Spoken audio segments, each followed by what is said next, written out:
ये कहानी एक पुराने गांव मधुपुर की है, जो एक कदीम कब्रिस्तान के नज़दीक वाक़ था।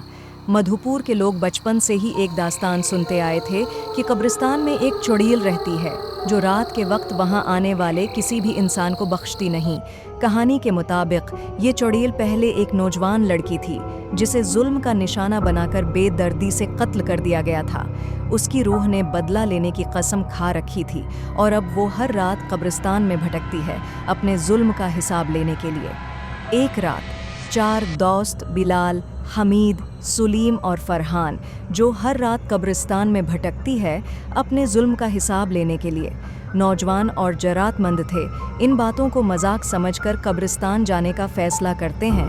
उन्होंने अहद किया कि वो ये साबित करके रहेंगे कि भूत प्रेत जैसी कोई चीज़ नहीं होती।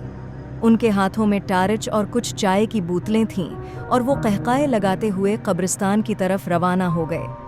जैसे ही वो कब्रिस्तान में दाखिल हुए, अजीब सी सर्द हुआ चलने लगी और हर तरफ खामोशी छा गई। कब्रिस्तान की फ़ज़ा भारी और डरावनी थी। चारों दोस्त कुछ लम्हे खामोशी से उर्दगर्द देखते रहे। बिलाल ने कहकाह लगाया, यहाँ भूत कहाँ हैं, सब कहानियाँ झूठी हैं। लेकिन अचानक उन्हें एक अजीब सी आवाज़ सुनाई दी।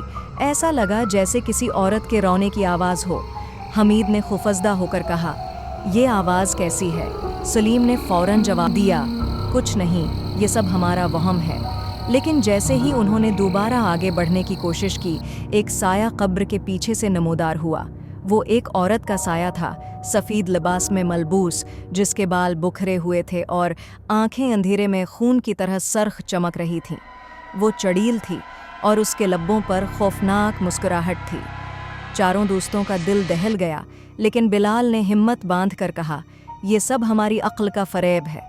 लेकिन जैसे ही वो एक कदम आगे बढ़ा, चुड़ैल ने खून से सुने हुए हाथों से उसका बाजू पकड़ लिया। बिलाल चीख उठा और इसी लम्हे सब दोस्तों ने भागने की कोशिश की। चुड़ैल ने बुलंद आवाज़ में कहकाह लगाया और बोली, तुमने मेरी नींद हटा दी, मैं खलल डाला, अब तुम सब मेरी कैद में हो।